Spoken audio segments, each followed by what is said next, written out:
All right. Good morning, folks. Let's make sure we're all good here. There we are. Good morning. We are here. You already see the title. You see we'll be getting into results. Point blank, period, end of sentence. Results. That's what we're talking about today, guys. You got to stay away. You got to stay away from the people online that are looking for excuses, looking to give you excuses for certain things, and you got to be focusing on results. Let me just make sure we're good on all the platforms. Guys, you got to stay away. All right, LinkedIn. What's up, LinkedIn? All right, let's do that. Looking for excuses, looking to give you excuses for certain things, YouTube. And you got to be focusing on results. Let me just make sure we're good.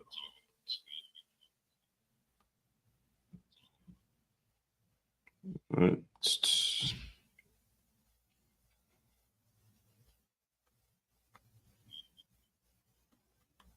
All right. Yeah. Testing. Test. 1, 2, 3. Test.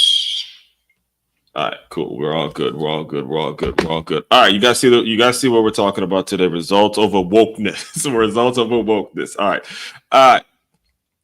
First and foremost, let me introduce myself for any newcomers coming in. My name is Aswan de Crookshank, your one and only Move Swiftly speaker, former Division I college football player, and current 5-time published author and educator. And what I do is I take the lessons, the teamwork lessons that I learned as a football player and as a football coach, and apply them to businesses. So you have a staff, an organization, a group of individuals that are moving as a cohesive team, very much like a championship high school football team. Imagine how cool that would be as a business owner to have every member of your staff, every employee walking into your doors, walking into your business, knowing their roles, having that passion, having that cohesion, having that hunger, right? Having that hunger as a high school football player and, going out winning a state championship or national championship, whatever it is you want to call it, whatever that version of that would be for your business. Imagine everybody around you having that vision and ready to roll. It's a beautiful, beautiful, beautiful thing. It's a man that's been a part of championship football teams.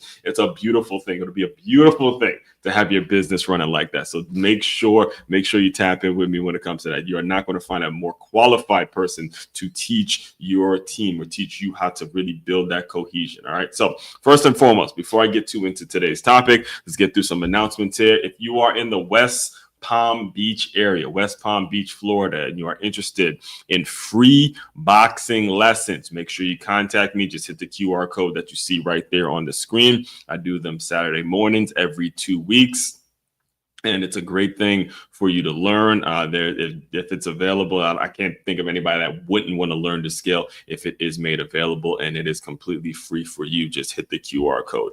Next thing, like I mentioned, business owners, free guide.makeyourmove.com. This is a free guide for you to 10. What I did is I extracted the 10 things you need to be doing, 10 easy steps that you can take right now, things that you could be implementing in your business to make it so your organization moves as a cohesive team. All right. Just go to freeguide.makeitmove.com, send me your email, and a free guide will be sent over to you. And finally, patreon.com. The Patreon link is already set up. And, again, as we get closer and closer to 2020, as we get closer and closer to 2025, I'll be primarily, focusing on my Patreon members. There's something there for everybody. There's preseason, regular season, and postseason. No matter where you are at financially, there's going to be something for you. All right. So now that that's out the way, as far as today's topic, all right, it's results are replacing wokeness. And I'm going to use my hometown team I grew up a diehard fan of. I grew up a diehard fan of the Washington Redskins. And they are having an incredible year. Let me just move this real quick so you see it.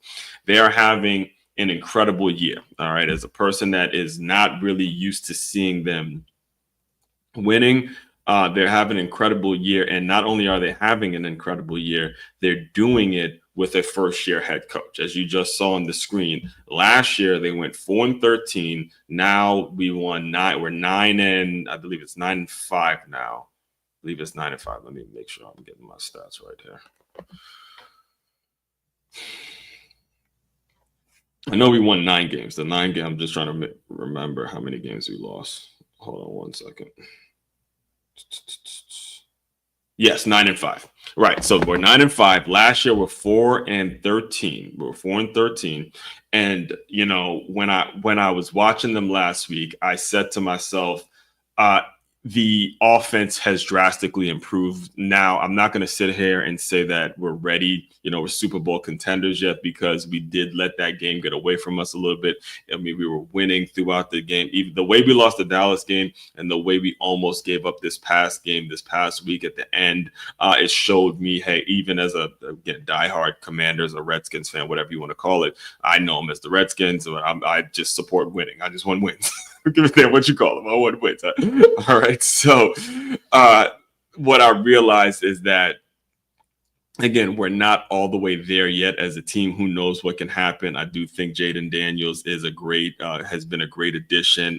He has a lot to do with this turnaround as well. What we're going to be talking about today, though, is the way you as a business owner needs to be taking this lesson in when it comes to who you hire and how important it is to actually trust your own instincts. All right. This is really, really crucial because of a lot of the things that I even expressed to you last time, my last live on this past Wednesday, when it comes to racism, when it comes to these race hustlers out there that push a narrative. Again, they're going to push a narrative, and these race hustlers, I'm telling you right now, we're going to get into it as I move along today, but they are really, really, really good at what they do. They're really good at pushing a certain narrative. They're really good at making it so you are feeling like a victim, and the more and more you pay attention to that stuff, the worse off that you're going to be. Your focus needs to be on results. And today, again, we're going to be using the Washington Commanders and what they were doing, what the way they were able to turn this around. Again, last year it's 4-13. This year they are 9-5. And as you see on the screen, this is a true stat. This is a true result. They have led by 28 points in 4 games. All right. The previous week, 2 weeks ago, they blew the team out by, it was like 42-7 or something like that. And there was all this talk. All right. Again, we're going to get into it. There was all this talk about how Kliff Kingsbury shouldn't have been the offensive coordinator. He shouldn't have gotten the opportunity and all this kind of stuff. There's all this rhetoric about that. And it was racially motivated. It was racially motivated because people were on screen. The mainstream media went out of their way and they tried to make Eric Bieniemy a head coach. Now, again, I got a lot of respect for Coach Eric Bieniemy. I think he's I actually, before I did this, I made sure I listened to him. I believe it was on Colin Cowherd. He recently did an interview on Colin Cowherd's podcast, and I listened to it before I started recording this. And he's an incredibly knowledgeable football coach. Really, really smart mind, really great football mind. He used to coach at Colorado. He was talking about Travis Hunter. He was just talking about, has a lot of the same viewpoints when it comes to football wise. So I don't doubt for 1 minute that Eric Bieniemy is an incredibly smart and brilliant football mind. The problem that has come, and it really isn't much of his fault, in my opinion, the more and more I think about it, the more I kind of analyze the situation, it's that we're in this culture of wokeness, and I'm going to define wokeness for you in a second. We're in this culture of wokeness where these people are pushing these agendas so they can continuously get paid. All right. So first and foremost, let me define wokeness for you. So we're on the same page. It is the quality of being alert and the quality of being alert to and concerned about social injustice and discrimination. Now, again, you see when I say race hustlers are really good at what they do, this is part of what I mean. I'm going to read the definition to you again, and you can tell me, you can let me know wherever you're listening to this, in the comments, wherever, whenever you get a chance to tune into this, you can tell me if this is a bad thing or a good thing. When you read it, initially, tell me exactly the way you feel. All right. It says wokeness, the quality of being alert to and concerned about social injustice and discrimination. That sounds like a good thing, right? It sounds like that's something everyone should be aware of. That sounds like something, yes, of course, I want to be aware of injustice. Of course, I'm going to be aware of discrimination. Of course, these are things that you want to be aware of. However, if you're using it too often, if you're not careful, you can be using the quote unquote wokeness to bring in people to your business that are not qualified. All right, you could be using skin tone as a barometer towards who you're going to bring in and the questions that you're going to ask and how exactly you're going to move forward with your hiring process. All right. So here's what happened. It was the second Super Bowl. Not this year, because Eric Bieniemy last year wasn't there, not the past, so the previous year. So the Kansas City Chiefs, when they went back to back. So the previous year when they beat the Eagles, they beat the Eagles. When Jalen Hurts was at the Eagles, Jalen Hurts, and I think it was Eric Bieniemy. I can't remember. I know they won back to back Super Bowls. Kansas City won back to back Super Bowls. All right, and it was the first one, not the second one, not the one that they recently won, but the first one in which Coach Bieniemy left. So he was the offensive coordinator there for that first one. He's the offensive coordinator for the Kansas City Chiefs after a Super Bowl win. And he did not get a head coaching position. All right. And these were the headlines. I'm just going to put it out there now. These were the headlines. These were the headlines that were on First Take. Will Eric Bieniemy ever be an NFL head coach? There was all sorts of talk about, hey, should he be the head coach, or is it racist? It's not fair that he's not getting a head coaching job. All right. Which again, no, these weren't coming from the owners. All right. A lot of this was coming from national media trying to push certain agendas and put certain things out there. So I remember when this was going on, I actually wrote an article. Because what Eric Bieniemy decided to do made me say to myself, I'm looking from the outside looking in. It made me say to myself, you know what? If I was the owner, I would not hire him either. So I wrote an article after the Chiefs won that Super Bowl, and I'm going to read it for you in a second. It's called No Effing Loyalty, NFL No Effing Loyalty. And you can see the date right there, September 2023. I wrote this article because of the fact that he left a Super Bowl team. He left a team that just won a Super Bowl not to become a head coach. He left the team particularly just to become an offensive coordinator for a team. Again, my Washington Commanders, my team, the team I grew up a fan of. He left a good situation in which you're winning Super Bowls to come be a part of a team that had no quarterback. You were dealing with damn Sam Howell at the time. This guy. Again, all right, we had real issues on the offensive side. So, again, your interest, actually, you know what, it's a really quick article. I'm going to read it for you real quick, so you understand that I wrote this to challenge what the national narrative was all about. All right, it says Eric Bieniemy has by far, and this was after he made the decision from leaving the Kansas City Chiefs, the team that just won the Super Bowl, and coming to become the offensive coordinator for the Washington Commanders. And you saw what the title was, No Effing Loyalty. All right. This is the article I wrote. I said, Eric Bieniemy has by far been the most talked about offensive coordinator in the past 5 years. Quick backstory. Coach Eric Bieniemy spent 9 seasons as an offensive coach for the Kansas City Chiefs. 4 of those 9 years, he was the offensive coordinator for the team, and he had a ton of success. 3 Super Bowl appearances and 2 Super Bowl wins. It seemed odd by many as to why Coach Eric Bieniemy was not offered a head coaching position. Being someone that at one point, I'm talking about myself now, being someone that at one point had aspirations of one day becoming a head coach in the National Football League, I was strictly interested in seeing what actions Coach Bieniemy would take, given all of this attention he was getting from the national media. That was what my personal interest was in the story, right? And then I go on to say, hey, as a current business owner that now has aspirations of one day being the person who hires and fires football coach, I'll say I would not have hired him either. Here's why. Football is the ultimate team game, and winning the Super Bowl should be the main agenda for everyone in the organization. Not, will I get a better job? And seeing that Coach Bieniemy just coached a team that won 2 Super Bowls and would leave to take the same position for a team that didn't even make the playoffs tells me his interest is not winning. It's about him being the guy that made the difference.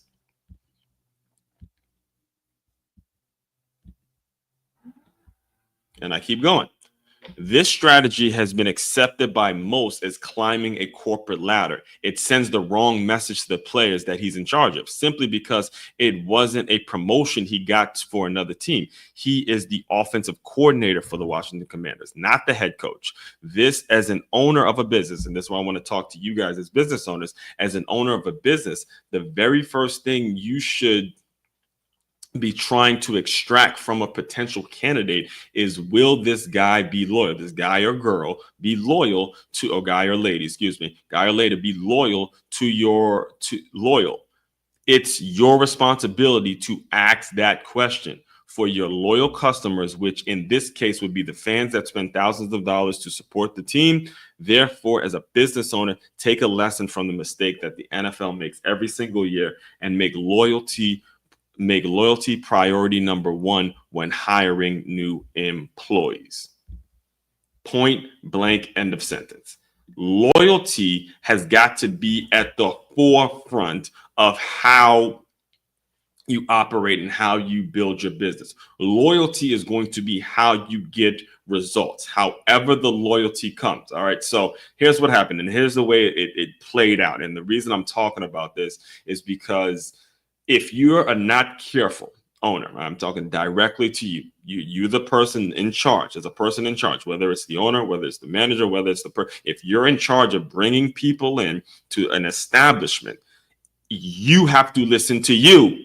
You have to listen to your own instincts. You have to have enough trust in your own instincts, in your own gut, that you're making the right decision with the person that you bring in. If you spend any time at all, anytime, please hear me from my heart what I'm telling you this. If you spend any time at all listening to the folks who are on the outside looking in, you will fail and you will be miserable.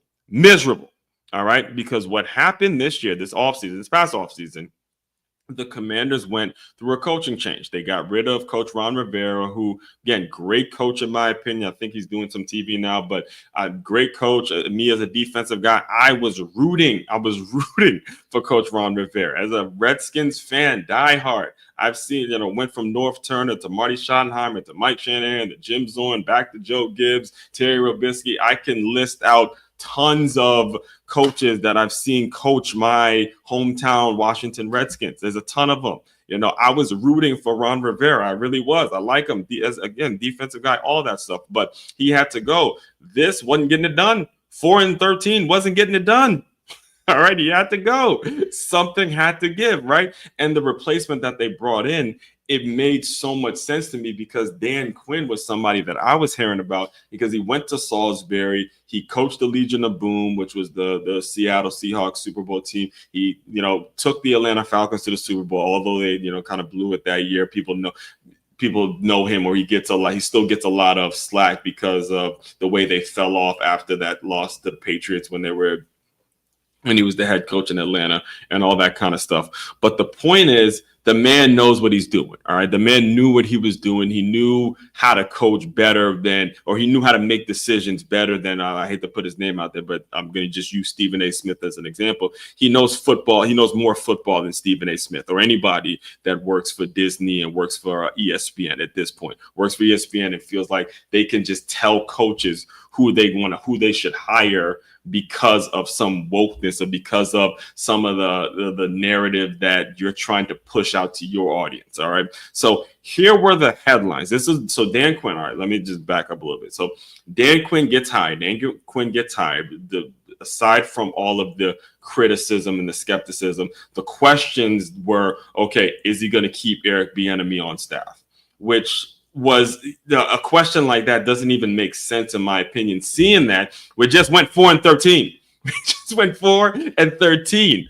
In my opinion, everyone needs to go. That's not acceptable. That's not acceptable of a record. That's not a standard that we should be in place of, that we should be okay with. So Dan Quinn comes in and he hires Kliff Kingsbury, who's the offensive coordinator now, that's seeing these results, actually putting up points. The results that you see on the left, they're actually putting up points this year under Kliff Kingsbury.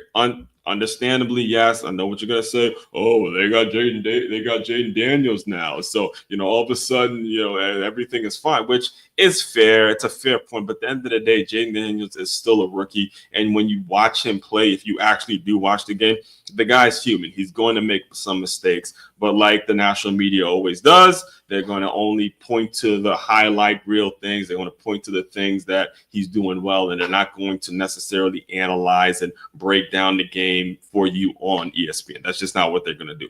Instead, what ESPN is going to do is stuff like this. Let me move the banner so you see it. Stuff like this. This was an actual matter of fact. Let me not even show you this. I'm gonna show you this one, but because that's Stephen A. Smith's show. That's his show, and I listen to it here and there. But this right here was on ESPN.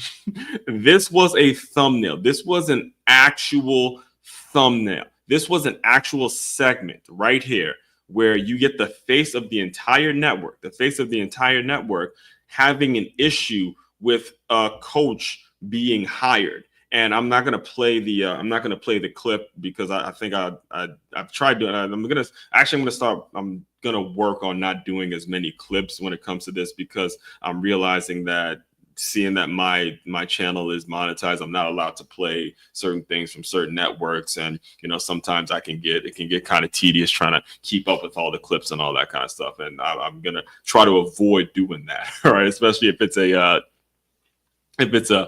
a mainstream media network and stuff like that, you get flagged when it comes to your eligibility for monetization and all that kind of stuff on that particular video. But anyway, when it comes to stuff like this, right? When it comes to headlines like not this one, it's this one. When it comes to headlines like this, Stephen A. takes issue with Kingsbury to Washington. If you go and listen to what his take was, and his take was a lot similar to other folks, all right? It was, oh, well, the fact that Kliff Kingsbury went to Arizona because he was a former head coach at Arizona without making much of a splash at Texas Tech, the fact that he got a head coaching job there wasn't fair, quote unquote, when you have other coaches, and he primarily uses the word minority coaches or black coaches when it comes to the fact that Kliff Kingsbury got the position with the Arizona Cardinals, didn't do much there, gets fired there. Then he goes to USC as an offensive assistant, which is what he was doing last year. He was an offensive assistant at USC, where the number one pick, the quarterback, Caleb Williams, that's where he played. He was there. And now all of a sudden he gets an offensive coordinator position with the Washington Commanders, right? So he was basically saying that it seemed unfair as to how he gets this opportunity when you have an Eric Bieniemy or other qualified black coaches that aren't getting these opportunities. And he actually said something I actually agree with, because he said something along the lines of Kliff Kingsbury's relationship with quarterbacks, it's what's getting him the positions that he's getting. And my take is, yes, that is in fact, that even, let's say that is true. Let's just play his game and say that is true. What exactly is wrong with that? Why is that a problem? Why is that a problem? Why is that a problem? That's not a problem. That's exactly the way it should be. All right. This is why you have to make sure you stay clear of the national media and what they try to feed you. And I'm using Stephen A as an example right now, but I do have some respect for him. I read The Straight Shooter. I read his book. I'm very inspired by the work he does. But when it comes to the football stuff, I just can't. I go somewhere else to really take it. I can't take it with the football stuff. Because what I'm telling you is that isn't a problem. It's not a problem that because Kliff Kingsbury had a great relationship with all of these college quarterbacks, which he did, all right, and it started with Johnny Manziel back when they were in Texas A&M. Then he had Pat Mahomes. I believe he had done some things with Baker Mayfield. Obviously, last year had a great relationship with Caleb Williams because he was the offensive assistant there. You know, you have, if you're the Commanders or if you're Coach Quinn, if you know you have the second overall pick and you know you have to rebuild from this, right? Rebuild from this 4-13 record, you know you got to bring in a guy that has relationships and knows the culture around these quarterbacks, knows exactly how to coach these quarterbacks, how to work with these guys, how to develop an offense, how to make sure certain schemes and certain things are in place, whether it's through offensive linemen, whether it is better receivers, whether it's a better running back, whether it's a quality tight ends that can do multiple packages. You understand that mindset. Why would you not give him the offensive coordinator position? It was a brilliant move. Obviously, it was a brilliant move given the position that they were in. And I want to be very clear when I say this. It's not me comparing Coach Kingsbury to Coach Eric Bieniemy. All right, because in my opinion, in a lot of ways, coaching is very overrated. You're only as good as the actual talent that you have on the field. Right. And in this situation, we see a coach who at one point was the hottest or was being said by the media. This is what the media was putting out there. Eric Bieniemy is the best offensive coordinator in the entire world. But again, who does he have? He had Pat Mahomes. He had Tyreek Hill. He had Travis Kelce. And he also had a head coach in Andy Reid who's been doing this for years. Again, I grew up a Redskins fan, folks, a diehard Redskins fan. I watched Andy Reid twice. We used to have to play the Eagles twice. We played the Eagles twice a year. Played the Eagles twice a year. And coincidentally, that's who we're playing this week, right? Played the Eagles twice a year. And Andy Reid every time would come up with these screen passes. He was a nightmare offensive coordinator. All right. So, he's the head coach, but he's also calling the plays. He has a system, a nightmare system for anybody that's on the defensive front. It's just a system that he got in place. All right. That's just the truth about it.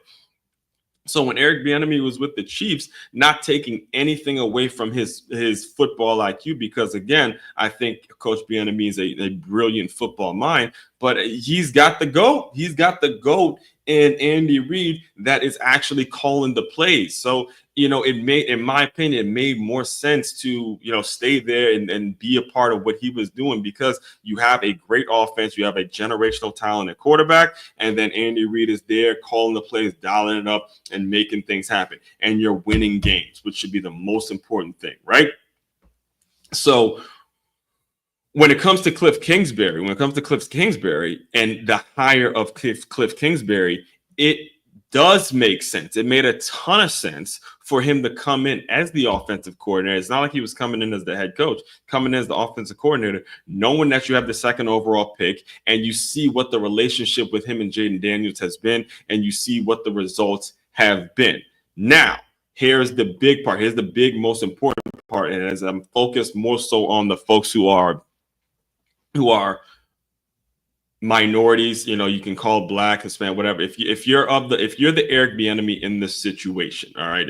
Let's say as you've been listening to me talk, and you're the person who was looked over for jobs because of skin color. You were looked over for this job because of your gender. You were looked over for this. The national narrative that is floating out there is that people like you aren't getting opportunities because of some exterior factor, something you can't control, and there's something that you can't control that's making it so you aren't getting opportunities. The same way Eric Bieniemy, quote unquote, wasn't getting an opportunity to be a head coach because he was a black coach, and that's what people were running with. All right, even though he never said that, he has never pointed to race and said, "Hey, because of my race, I'm not getting a head coaching opportunity." In fact, when I listened to him the other day, he actually said on Colin Howard's show, he said,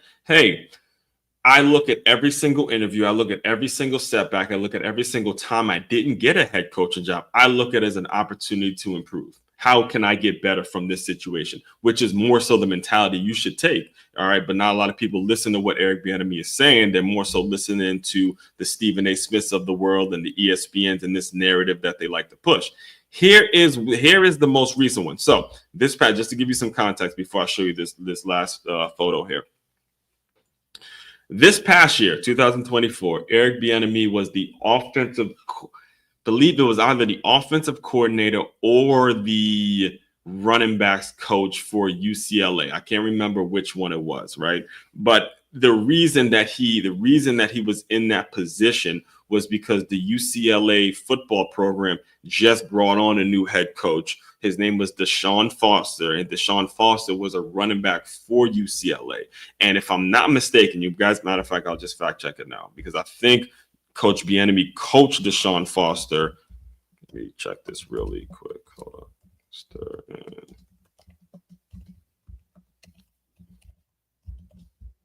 Eric Bieniemy. Give me 1 second. I want to make sure I'm right when I say this.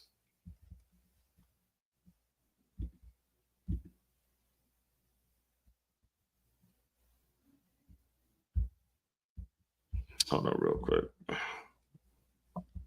Give me 1 second. I want to make sure I'm factual when I say this because it further proves my point in terms of relationships. And so Eric, he played, yes, because I remember, yeah, Deshaun Foster played at UCLA 1998 to 2001. And let me go to Eric Bieniemy real quick. Let me see when he coached there. 2000. Yes. So what happened was, yeah, there we go. So, right. So, yeah, I got you. So listen,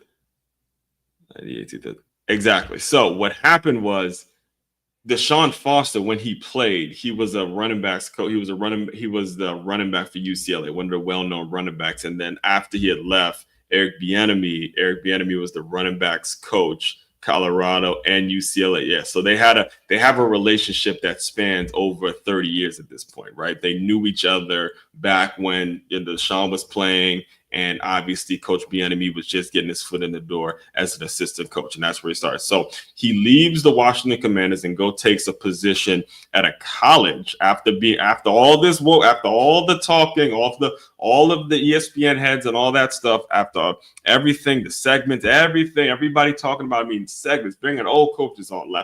Why doesn't Eric Bieniemy have a head coach job? All this stuff we had to hear. He goes and takes an assistant position at a college. And this past year, I doubt, I don't even like to use the term fired because, again, this is a relationship business. I believe in my heart, I don't know this to be true for a fact, but I believe in my heart, given everything that I know about the game, given everything I know about how these quote unquote jobs get offered and how they're offered and who's necessarily the person that is going to be running things. There's so much, the way the money comes into the program, how the money is going to be sustained, what the coaches are going to take home, when they get paid, all of this stuff, all of the factors that go on. I don't believe that Eric Bieniemy was necessarily fired from this UCLA job. I personally believe what the statement actually says, which is a statement was put out there, which they mutually decided to part ways. Now, again, here was the response from the national media. I'm done defending Bieniemy. Do you see what I mean? Okay, so how do we go from this to this to that? I'm gonna show you again. We go from this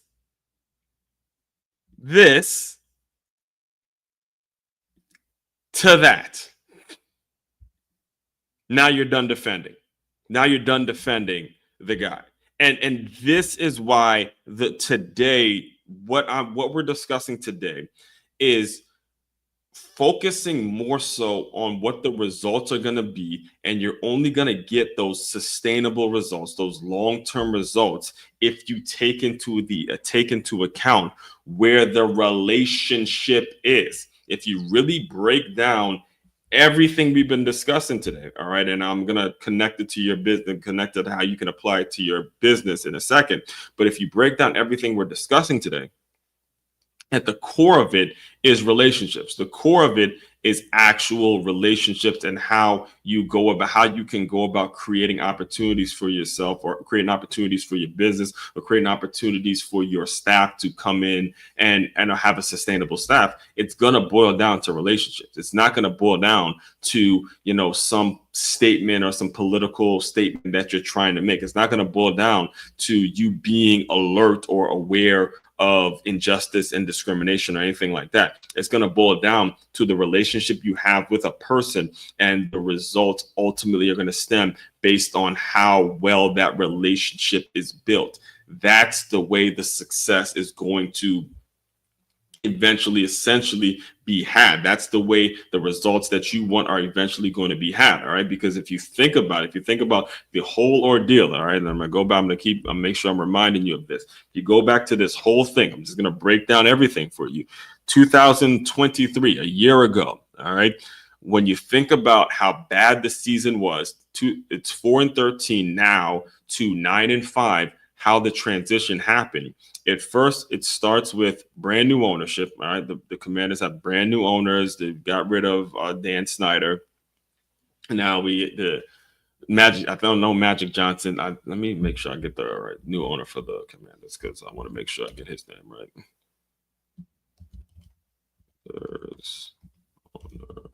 Yeah, that's right. Josh Harris. He also I think he also owns the 76ers. So again, Josh Harris comes in, brand new ownership, just a fresh breath of fresh air, right? Breath of fresh air, especially for us who've been suffering for years, rooting like diehard Redskins fan, been rooting for this team for years, and they have just sucked, man. They brought in coach after coach. You swear they paid big money, whether it's Hainsworth, Josh Norman, the amount of money that they spent on players and coaches. As fans, we deserve a damn winning season, at least a winning season, for Christ's sake. So anyway, they bring in Josh Harris, takes over the team. They get rid of Ron Rivera. Again, great guy, love him. Anybody that's played for him, I'm sure, would say, look, he's an absolute stand-up, first-class type of a guy. But results are results. You have to get rid of him, even though, again, he's minority coach, all that stuff. It's just time to focus on the results, right? You bring in a coach, Dan Quinn, who has some ties with the Maryland area, having played at Salisbury, but also was the defensive coordinator of the Legion of Boom, that Super Bowl that the Seahawks won. You shore up the defense. You basically replace Ron Rivera with another defensive coach, right? Another defensive coordinator type of a coach. And, I know the title is head coach, but I'm 1,000% sure he spends the majority of his time focusing on the defense, and he lets his offensive guys do what the offensive guys do. Because of that, because you're the head coach and you don't have an offensive background, the person that you bring in as an offensive coordinator now, it becomes that much more important that this offensive coordinator understands the importance of relationships. All right. You're talking about, I want to make sure we're making this clear. All right. Business owners, this is huge for you to understand when you're building a program, because just because you call yourself the owner or the head person, you have to know where your strengths are. Dan Quinn is a defensive guy. He's a defensive guy. Coach Quinn is a defensive guy. Okay, let me make sure this is good. Yes. Dan Quinn is known in the league as the defensive coordinator, right? The names like Legion of Boom, there's a reason that Bobby Wagner is the linebacker for the Washington Commanders, because he was on those great Seattle Seahawks team. It's a defensive guy, and if you're a defensive guy, especially in the NFL, that's such an offensive, it's a league that's the rules pretty much favor the offense. The fan bases, they like offenses, and the things are catered to the offense. They have those offensive guys. They have extra benefits when it comes to the NFL. But just leave it like that, right? So when you're a defensive guy taking on a head coach, who you bring in as that offensive coordinator, pretty much half your team is going to be looking at that offensive coordinator as if he is the actual head coach. They're going to be spending more time with the offensive coordinator than they are the head coach. They're going to be spending more time listening to him and, following that vision. So when you make the decision on who you're going to hire, it has to be more than simply, oh, this coach is qualified, which again, Coach Bieniemy is very qualified to be, I'd say he's qualified to even be a head coach. He's obviously very qualified to be an offensive coordinator, even though he was incredibly qualified to do the job. Was he going to build the relationships that a Kliff Kingsbury can build? Right? Was he going to build the relationships? We're going to have the relationships that a Kliff Kingsbury has with this young group of this next generation of quarterbacks that we're about to draft. Seeing that we have the number 2 overall pick, that position and that hire was incredibly important. And you see what the results are. Booyah! That's what the results are. The results are now it's a team that actually has an offensive presence, and they have big playmakers, they have an explosive offense, and they have a situation in place now where they have their actual contenders. Again, myself as a fan, I can watch the games, I can see the games. They're not, I don't believe that we're necessarily Super Bowl contenders, but I do believe that if you can keep a strong nucleus, if you can keep this group of guys together, and you can just see Jaden Daniels, if you see him develop, if you're patient with him, this can be something in which you see success over a long period of time. And I'm going to close you out with just the principle of, when you're in business, as an owner of a business, you got to remove yourself. I cannot tell you how important it is. Hear me. All right. You got to remove yourself from the outside noise. You got to remove yourself on what's trendy and what's going to be something that's going to get a bunch of clicks and a bunch of likes, because what this network likes to do, and this is true amongst a lot, just look at the kind of headlines that they're giving. That a guy takes issue with Kliff Kingsbury being an offensive coordinator, right? You have to block out the noise. All right. This is really the main thing of what we're talking about today. Blocking out the noise, removing what wokeness would be in your situation, and focusing on what are the results that I'm going to get with this candidate, and understanding what those results are. What are the metrics that we need to be measuring? In this case, it's wins and losses, actual points on the scoreboard. That's how you measure success, when it comes to picking an offensive coordinator. Just take that principle and align it with your bottom line, I don't care whether you're selling subscription services or whether you're selling cheeseburgers. I don't know, whatever it is you're selling, you need to have a number, a measurable, and then bring in a person to say, this is the measurable you need to be hitting this day and that day and that day and that day and that day. And you need it to be incredibly crystal clear what the measurables are, what the results are. And when you make that crystal clear, then you can bring in the right person. And then when you bring in that right person, now the question becomes, what are the relationships that person has with the folks that can get me the results? Because again, one thing I agree with Stephen A. Smith on is the fact that, hey, Kliff Kingsbury got hired as the offensive coordinator because of his relationships with college coaches. My only thing is, ain't a damn thing wrong with that, especially when you're talking about a team that went 4-13 last year, and you are a brand new head coach, and you need to make sure everything is cleaned out. We're cleaning out, we're cleaning house and bringing in brand new people. All right. So that's all I got for you guys today. Before I do, before I actually close you out, make sure I put it up here again.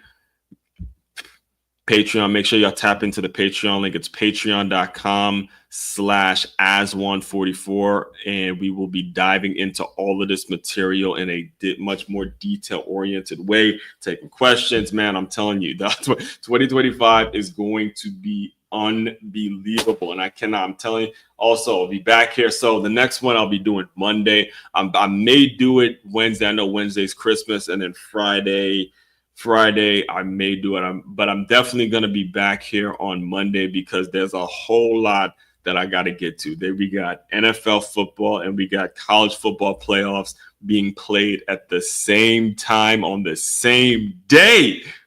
Oh man. So I'm going to have a ton of material, a ton of things to address, a ton of things to talk about this coming Monday. So I'll be back here Monday. I don't know what time yet. It'll probably be sometime in the morning.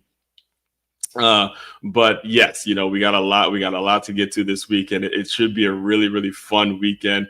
People like me again who love the game of football, watch the game of football, analyze the game of football, break down the game of football. This time of year is absolutely incredible. It's absolutely incredible. So all that being said, again, one more time, they put it up here one more time, patreon.com/as144. Tap into the Patreon link. You guys continue to move swiftly. We will talk more soon.